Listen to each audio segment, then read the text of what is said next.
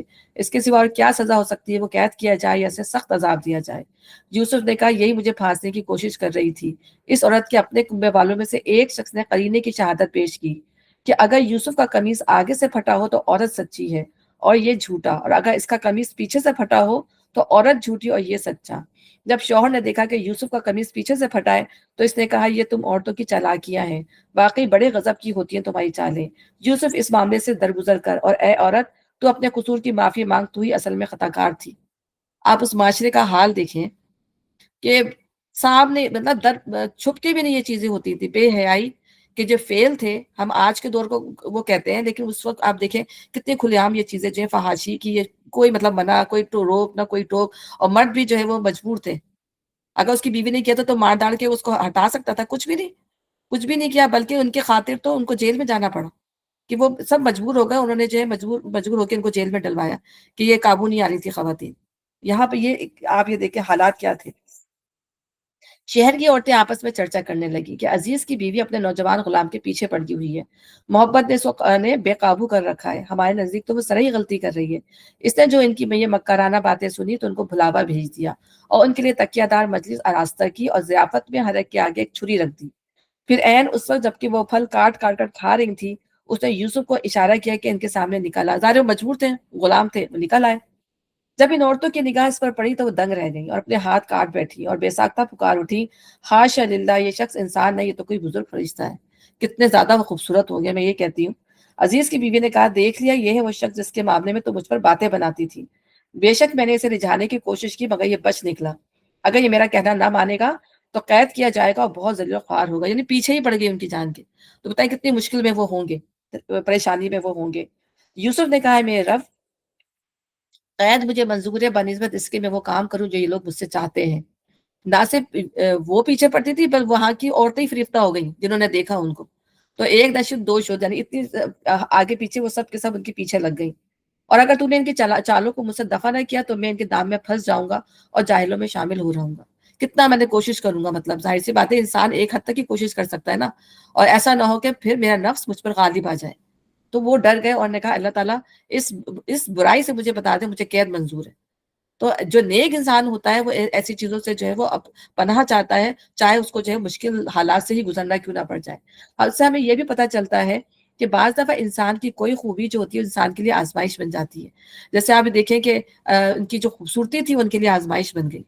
کتنا زیادہ ان کا جو مشکل جو تھا وہ وقت تھا.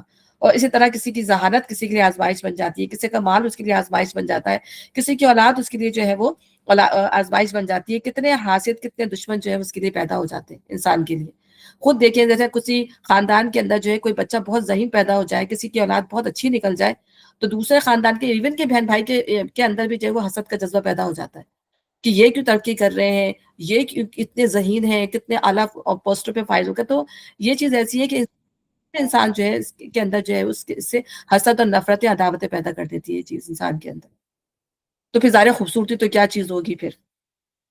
اس کے رب نے اس کی دعا قبول کی اور ان عورتوں کی چالیں اسے دفع کر دی. بے شک وہی ہے جو سب کی سنتا اور سب کچھ جانتا ہے. ٹھیک ہے نا. تو اس سے آپ کی شخصیت کی مضبوطی پتہ چلی ہے کہ آپ کی شخصیت کتنی مضبوط تھی.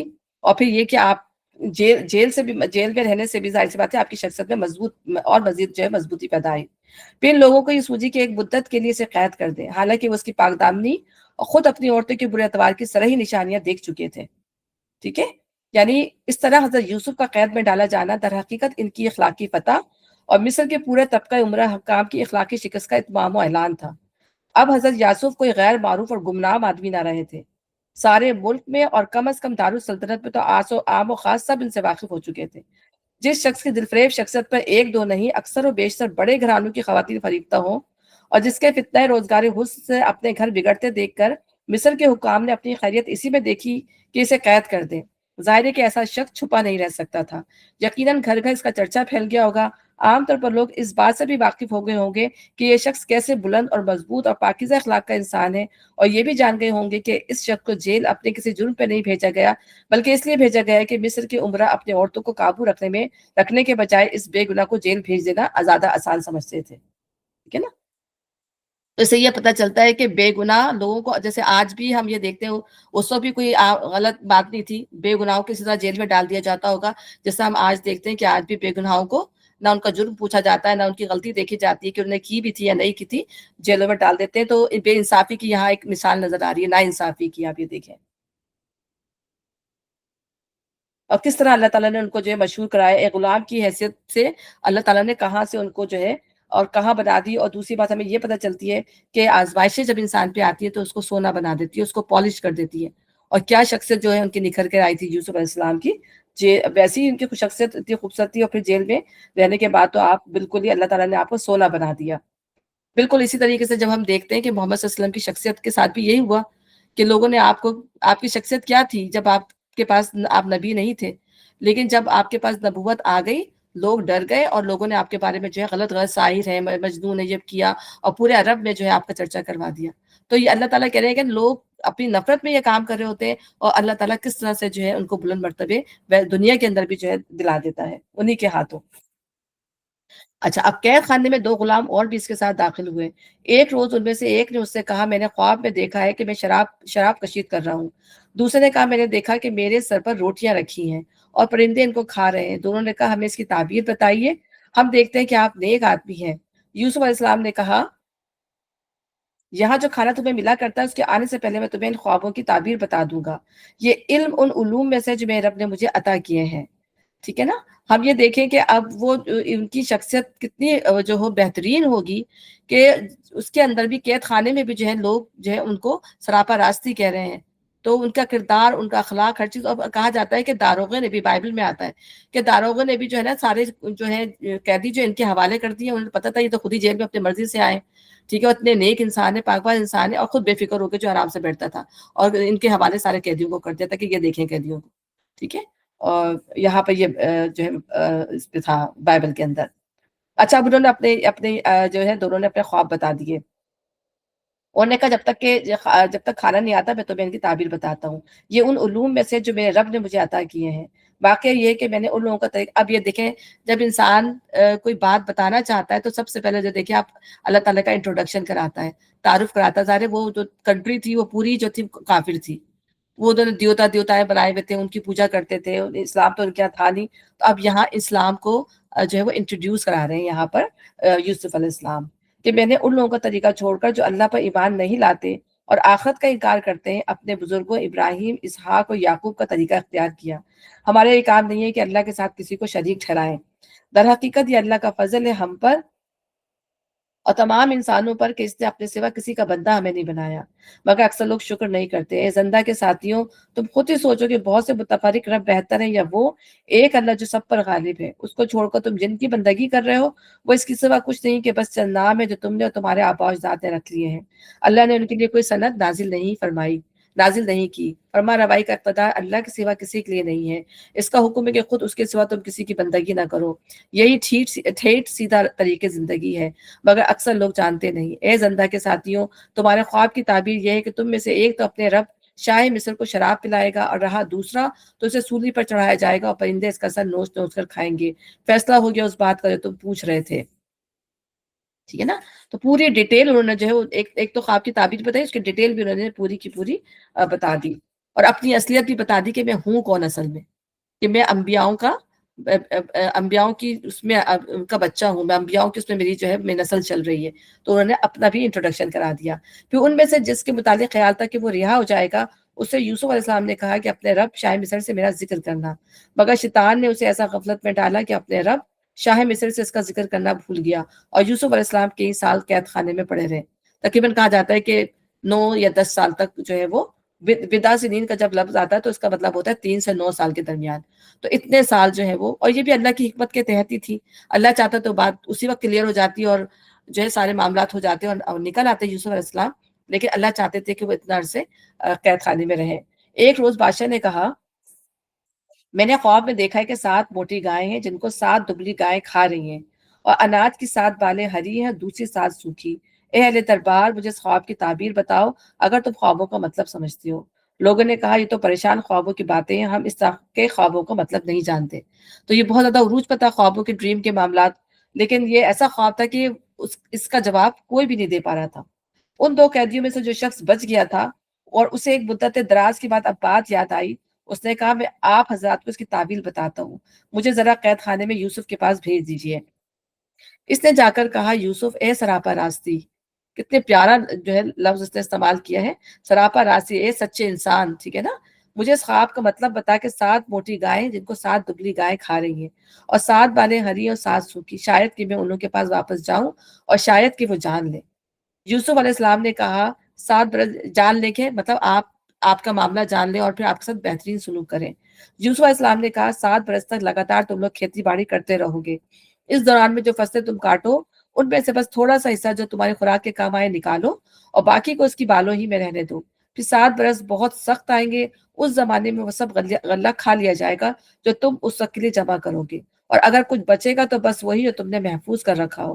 اس کے بعد پھر ایک ایسا سال آئے گا جس میں تم باران رحمت سے لوگوں کی فریاد رسی کی جائے گی اور وہ رس نچوڑیں گے، یعنی پھر بہت بہترین ٹائم آئے گا اس 7 قحط کے بعد۔ آصف اس کی جو ہے انہوں نے وہ بتائی، میرے خیال سربت آ رہی تھی اس کے اندر، سوری ایک منٹ ٹھہریے گا۔ جی، تو اس کے بعد ایک سال ایسا آئے گا جس میں، ٹھیک ہے ہاں، پھر وہ نہ صرف یہ کہ وہ بتایا انہوں نے خواب کی تعبیر، بلکہ اس خواب کی تعبیر کو کرنا کس طریقے سے، تم نے جو کچھ دیکھا، جو خواب طریقہ بتایا کہ تمہیں اس کو سیو کس طرح کرنا ہے۔ دیکھیں کتنی اللہ تعالیٰ نے ان کو جو ایک مفراست دی تھی کہ انہوں نے خواب کی تعبیر بھی بتائی، اس کو سیو کرنے کا طریقہ بھی بتایا۔ بادشاہ نے کہا، جب بادشاہ کو ان کے بارے میں پتا چلا تو انہوں نے کہا، اسے میرے پاس لاؤ، مگر جب شاہی فرستادہ یوسف کے پاس پہنچا تو اس نے کہا، اپنے رب کے پاس واپس جا، اس سے پوچھ کہ ان عورتوں کا کیا معاملہ ہے جنہوں نے اپنے ہاتھ کاٹ لیے تھے، میرا رب تو ان کی مکاری سے واقف ہی ہے۔ اس پر بادشاہ نے ان عورتوں سے دریافت کیا، تمہارا کیا تجربہ ہے اس وقت کا جب تم نے یوسف کو رجانے کی کوشش کی تھی؟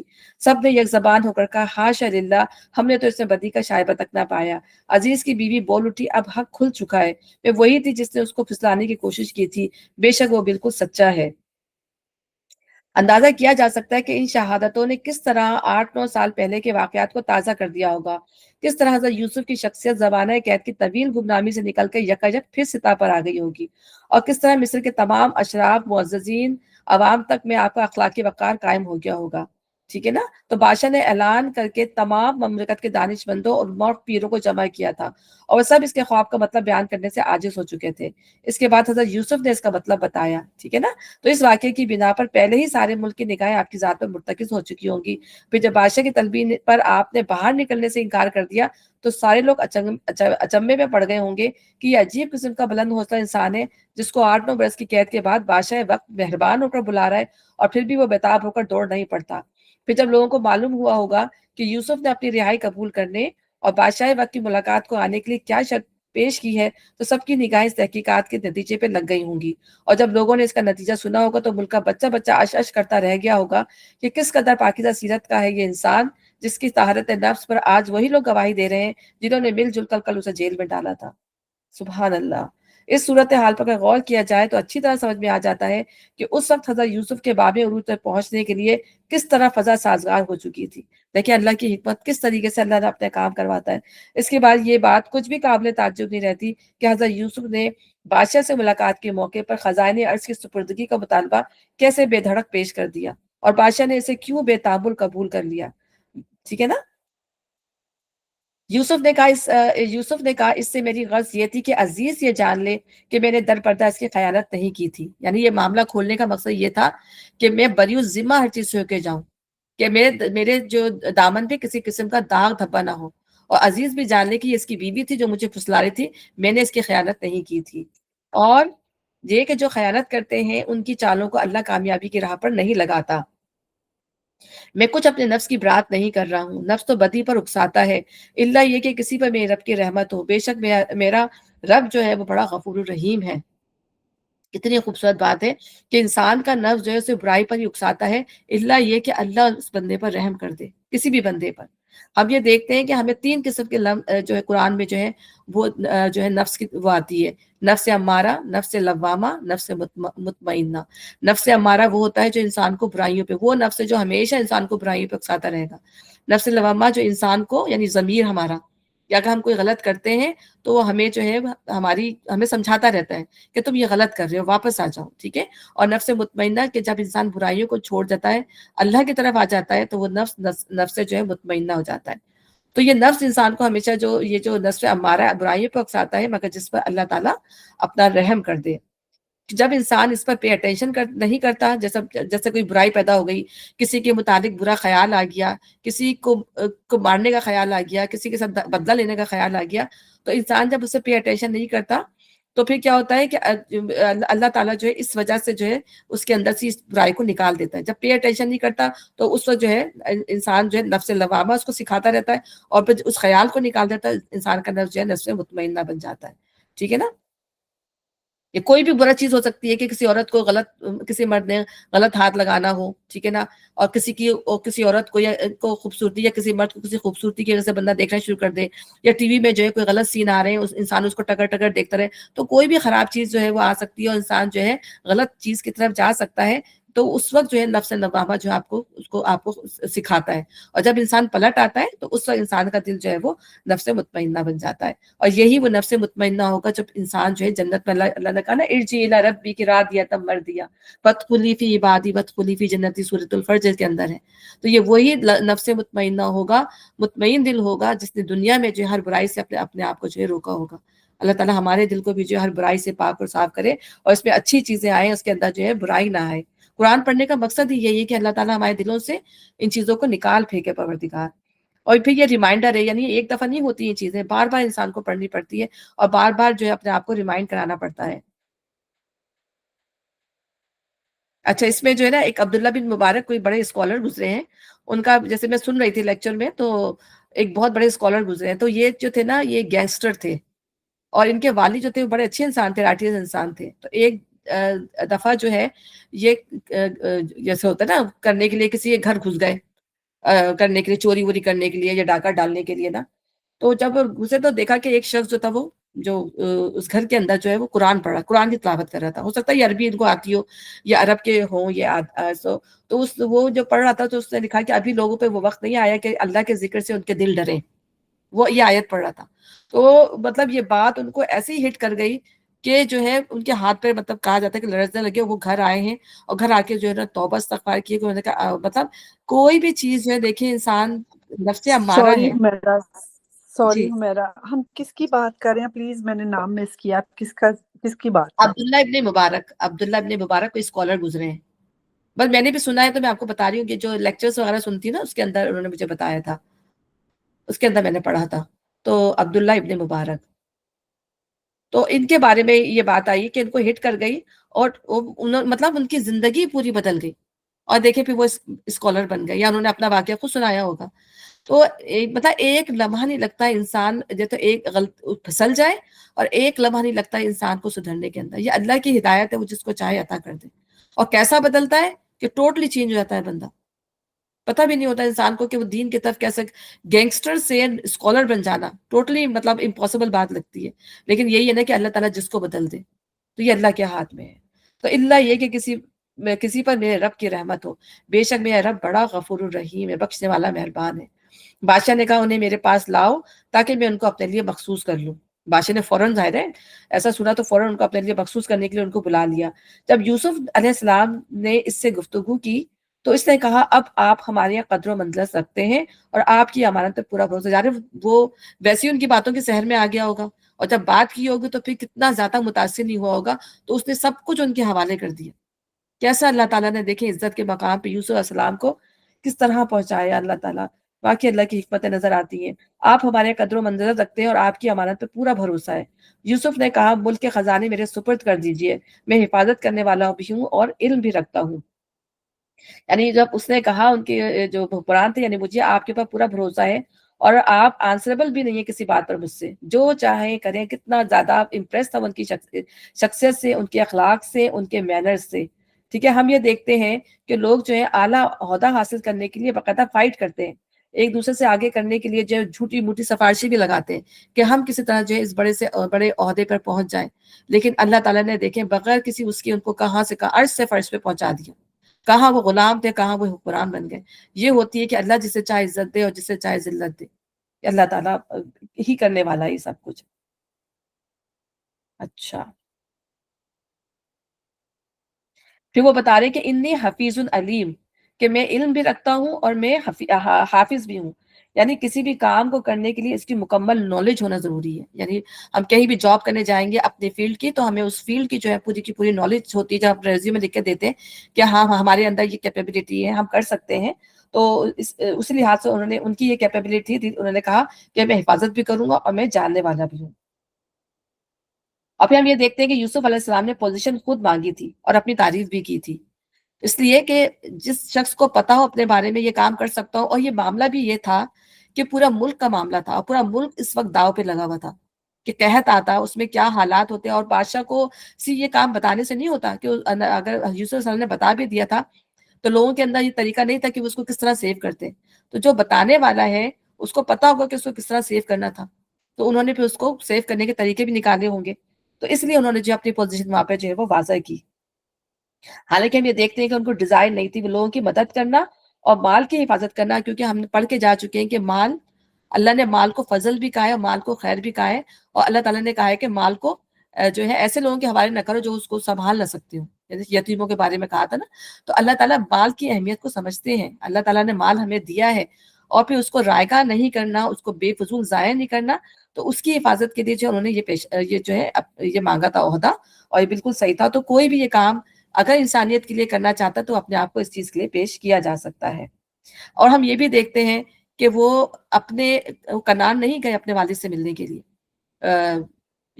ہوتے کہ بھئی اب تو مجھے جو ہے یہ جگہ مل گئی ہے، اب تو میں جو حکمراں بن گیا ہوں تو سیدھے میں جاؤں اپنے والد سے ملنے. کیونکہ وہ ان کو اپنی رسپانسبلٹی زیادہ وہ تھی، اتنی زبردست ان کو رسپانسبلٹی ملی تھی. اب انہیں زیادہ قحط آ رہا تھا، انہیں سارے معاملات جو تھے ملک کے سنبھالنے تھے. تو پھر جو ہے ان کے اوپر یہ بھاری ذمہ داری تھی. تو اس ذمہ داری کے اندر تقریباً ان کو کہا جاتا ہے کہ 7-8 سال پتنی یا 10 سال جو ہے وہ لگ گئے اس معاملے کو کرنے میں، اور وہ مل نہ سکے. اور یہ بھی اللہ کی مصلحت ہوگی اس کے اندر بھی نا. اللہ ہر چیز اللہ کی حکمت کے تحت ہو رہی ہوتی ہے. اور آپ کو پتہ جانے آنے میں کوئی ایک دن تو لگتا نہیں کہ یہاں پہ جہاز سے اڑ کے 1 گھنٹے میں پہنچ جاؤ، 2 گھنٹے میں پہنچ جاؤ، مہینوں لگ جاتے تھے. ٹھیک ہے، جب یوسف علیہ السلام، اچھا ٹھیک ہے، علم بھی رکھتا ہوں. اس طرح ہم نے اس سرزمین میں یوسف کے لیے اقتدار کی راہ ہموار کی۔ وہ مختار تھا کہ اس میں جہاں جائے اپنی جگہ بنائے۔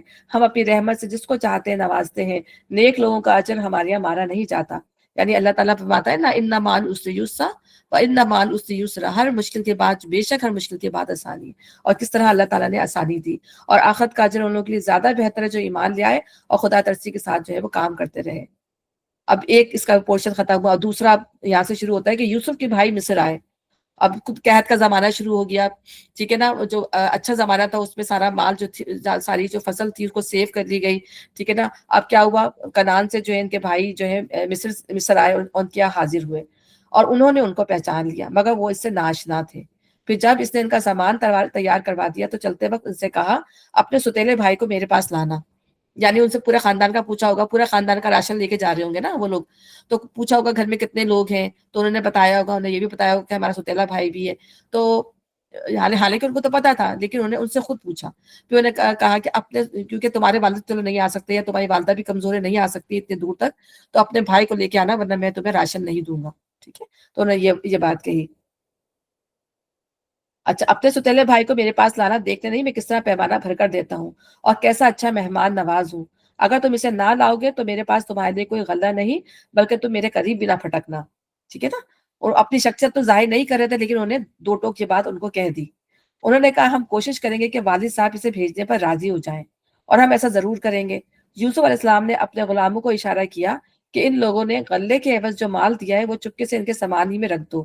یہ یوسف نے اس امید پر کیا کہ گھر پہنچ کر وہ اپنا پایا ہوا سامان، اپنا واپس پایا ہوا مال پہچان جائیں گے، یا اس فیاضی پر احسان مند ہوں گے اور عجب نہیں کہ بل پلٹیں، ٹھیک ہے نا، اس لحاظ سے انہوں نے رکھ پایا۔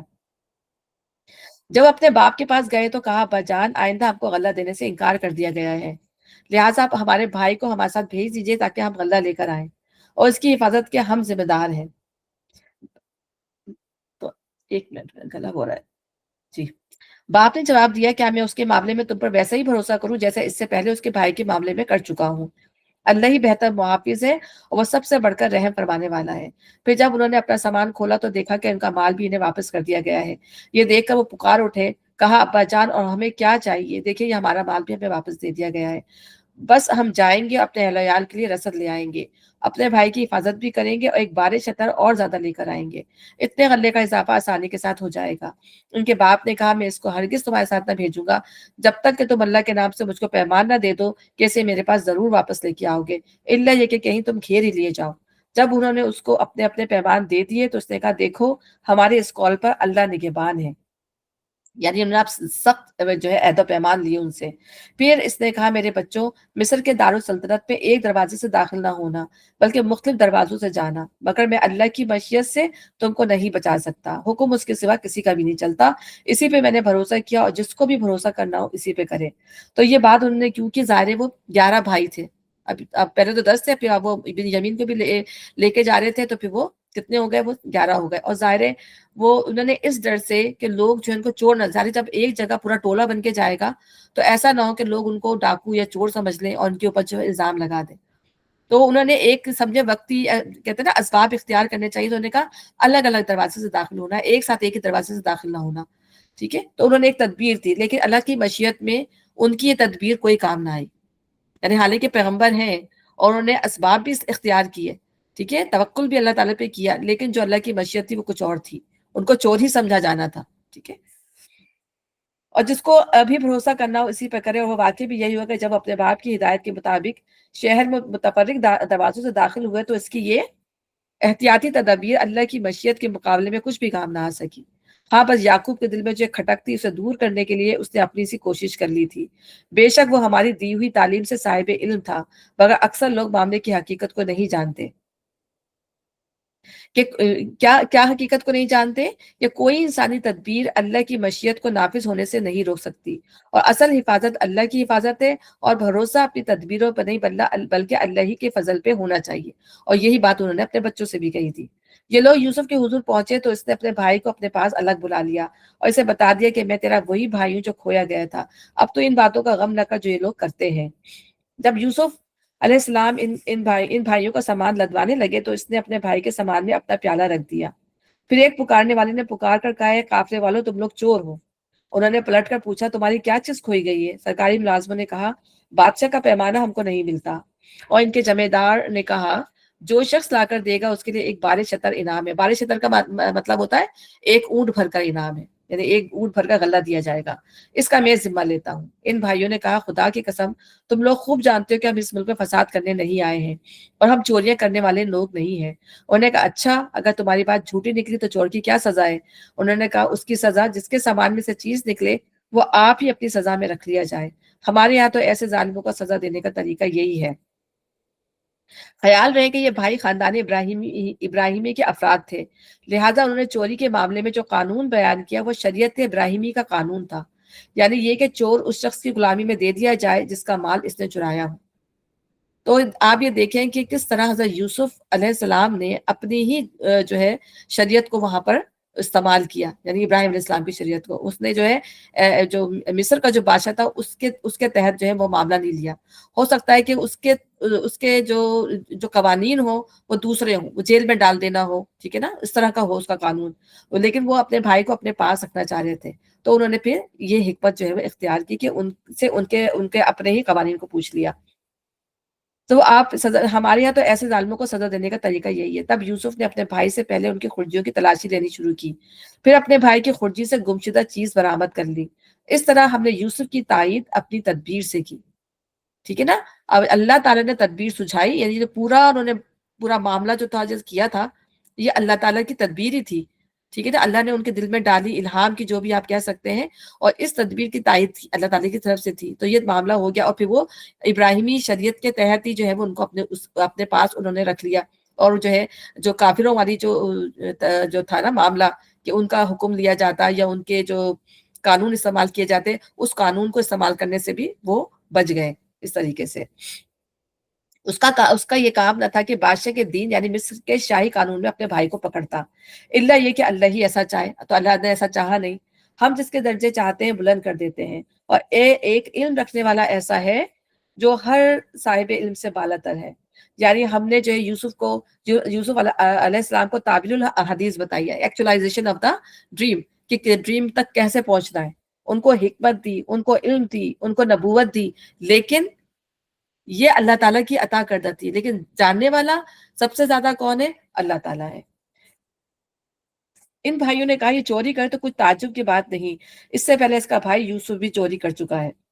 یوسف ان کی یہ بات سن کر پی گیا، حقیقت ان پر نہ کھولی، بس زیر لب اتنا کہہ کر رہ گیا کہ بڑے ہی برے ہو تم لوگ، میرے منہ در منہ مجھ پر جو الزام لگا رہے ہو اس کی حقیقت خدا خوب جانتا ہے، ٹھیک ہے نا۔ تو انہوں نے کیا کہا، بجائے یہ کہ وہ کچھ اس طرح کی صحیح بات کرتے، انہوں نے الٹا یوسف علیہ السلام کے اوپر جان کر کہ اس کے بھائی نے بھی جو ہے چوری کی تھی، اگر اس کے چھوٹے بھائی نے مطلب اس نے چوری کر سوری یعنی یوسف علیہ السلام کو تو جانتے ہی نہیں تھے نا، تو اس کے بڑے بھائی نے بھی چوری کی تھی، اگر اس نے چوری کی تو کوئی اس کی بات نہیں ہے، اس کا بھائی جو تھا وہ بھی چور تھا، تو کتنی بری لگی ہوگی یوسف علیہ السلام کو یہ بات، اور پھر بھی انہوں نے جو ہے وہ بات پی لی، اور پھر بھی کچھ ظاہر نہ کیا کہ بڑے ہی برے لوگ ہو تم لوگ، میرے منہ در منہ مجھ پہ الزام لگا رہے ہو۔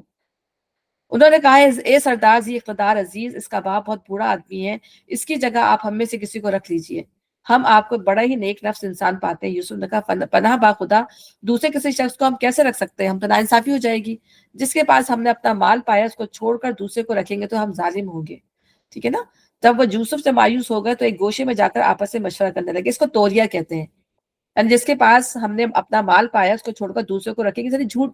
اگر دیکھا جائے تو انہوں نے اپنی مرضی سے پیالہ رکھا تھا نا، اپنی مرضی سے ہی ان کو اپنے اس میں رکھا، تو یہ توریا کہلاتے ہیں، کہ اس توریا کا مطلب یہ ہوتا ہے حقیقت پر پردہ ڈالنا یا امر واقع کو چھپانا۔ جب کسی مظلوم کو ظالم سے بچانے یا کسی بڑے مظلوموں کو دفع کرنے کی کوئی صورت اس کے سوا نہ ہو کہ کچھ خلاف واقعہ بات کہی جائے یا کوئی خلاف حقیقت ہیلا کیا جائے، تو ایسی صورت میں ایک پرہیزگار آدمی صریح جھوٹ بولنے سے اعتراض کرتے ہوئے ایسی بات کہے یا ایسی تدبیر کرنے کی کوشش کرے جس سے حقیقت کو چھپا کر بدی کو رفع کیا جا سکے، ایسا کرنا شرعاً اخلاق جائز ہے۔ تو یہ کام انہوں نے کیا۔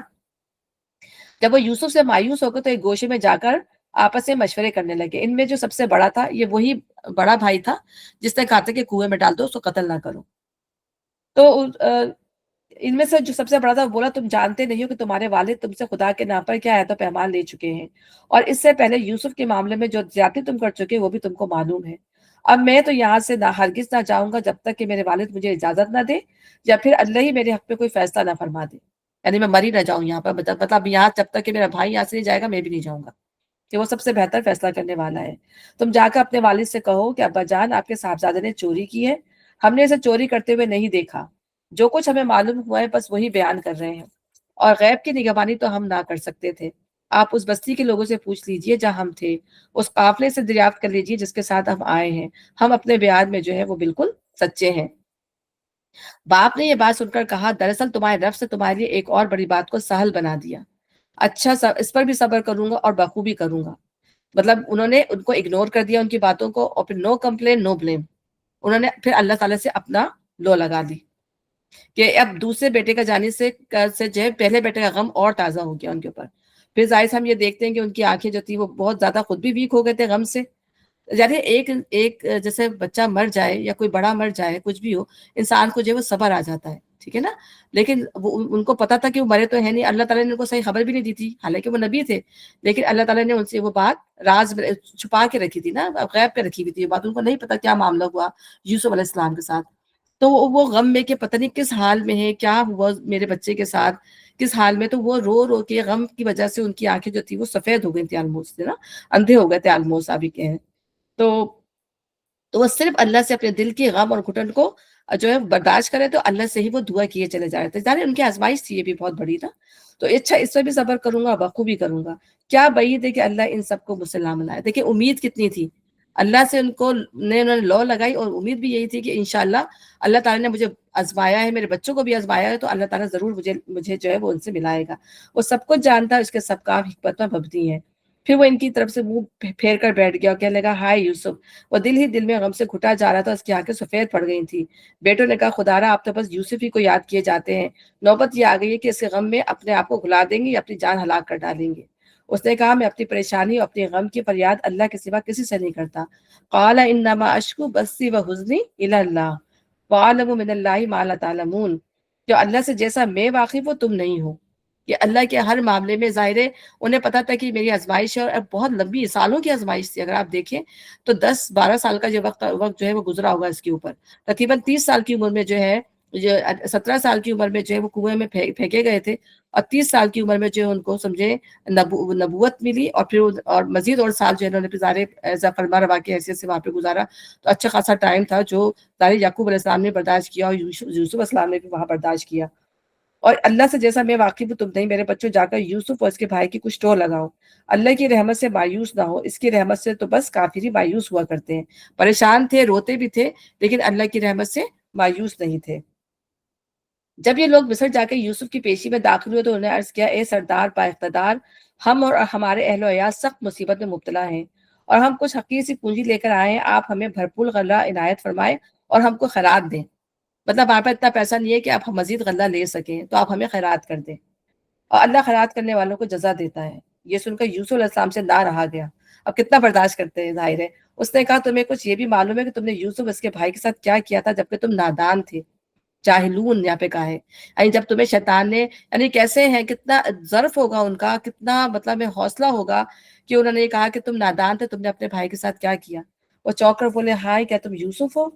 اس نے کہا ہاں میں یوسف ہوں اور یہ میرا بھائی ہے، اللہ نے ہم پر احسان فرمایا، حقیقت یہ کہ اگر کوئی تقوی اور صبر سے کام لے تو اللہ کے ایسے نیک لوگوں کا اجر مارا نہیں جاتا۔ تقوی کتنا زیادہ ضروری ہے، اللہ دیکھے ہر معاملے میں اللہ تعالیٰ اپنا ڈر، اپنا تقوی پیدا کرنے کے، تقوی ہی کی وجہ سے جو ہے وہ اس مقام تک پہنچے تھے، صبر اور تقوی۔ انہوں نے کہا بخدا کہ تم کو اللہ نے ہم پر فضیلت بخشی اور واقعی ہم خطا کار تھے۔ اس نے جواب دیا آج تم پر کوئی گرفت نہیں، اللہ تمہیں معاف کرے، وہ سب سے بڑھ کر رحم فرمانے والا ہے۔ قال لا تصریب علیکم اليوم یغفر اللہ لکم وہو ارحم الراحمین، بالکل وہی جو ہم پڑھ کے گئے کہ نبی صلی اللہ علیہ وسلم نے یہی الفاظ دہرائے تھے جب انہوں نے مکہ کے لوگوں کو معاف کیا تھا۔ جاؤ یہ میرا یہ قمیض لے جاؤ اور میرے والد کے منہ پر ڈال دو، ان کی بینائی پلٹ آئے گی، اور اپنے سب اہل و عیال کو میرے پاس لے آؤ۔ جب یہ قافلہ مصر سے روانہ ہوا تو ان کے باپ نے کنعان میں کہا میں یوسف کی خوشبو محسوس کر رہا ہوں، تم لوگ کہیں یہ نہ کہہ لو کہ میں بڑھاپے میں سٹیا گیا ہوں۔ گھر کے لوگ بولے خدا کی قسم آپ ابھی تک اپنے اسی پرانے خبط میں پڑے ہوئے ہیں۔ پھر جب خوشخبری لانے والا آیا تو اس نے یوسف کا قمیص یعقوب کے منہ پر ڈال دیا اور یکایک اس کی بینائی اود کر آئی۔ تب اس نے کہا میں تم سے کہتا نہ تھا میں اللہ کی طرف سے وہ کچھ جانتا ہوں جو تم نہیں جانتے۔